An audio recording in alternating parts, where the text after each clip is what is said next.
Takže ahojte lidi. Se natočil se jako video tady z tohle světa.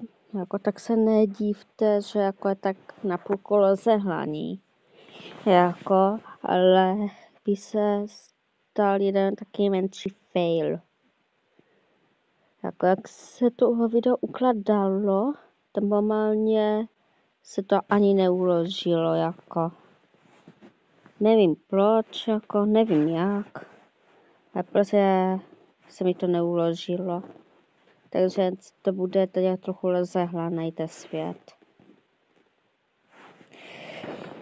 Takže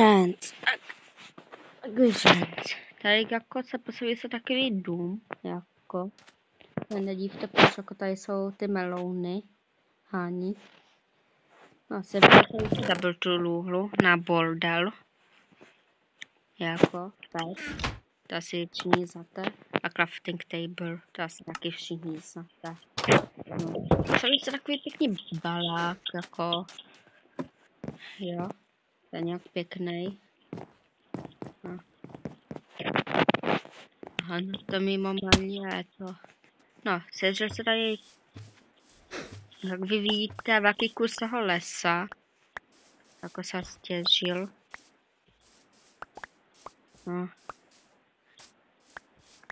Tady mám pandu, to je moje kamarádka, takže pando. Pando, haló. No, to je kamarádka, pandička. Ale nemůžu ještě najít bambus. No.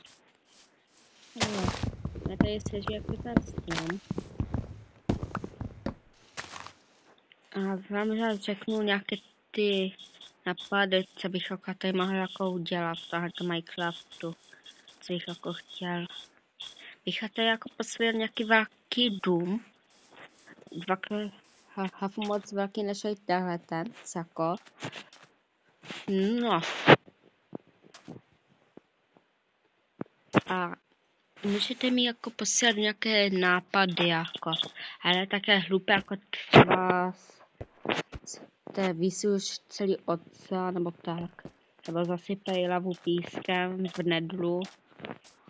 Ale takové ty smysplnější, jako třeba se znič nějakou část lesa, jako, nebo posekej trochu trávy, a tak, nebo postav nějaký dům, jako, nějaký velký, jestli to na dekoraci nemá, to taky můžu zebrat, ale ne clihavý žav, tak nebudu stavět, nebo nějaké město, to fakt ne. Tak by bylo ale z dnešního dne všechno. Pokud se vám to video líbilo, pokud ano, tak dejte like a odběr. A jestli ne, tak napište do komentáře, že to můžu opravit. Mezitím čau.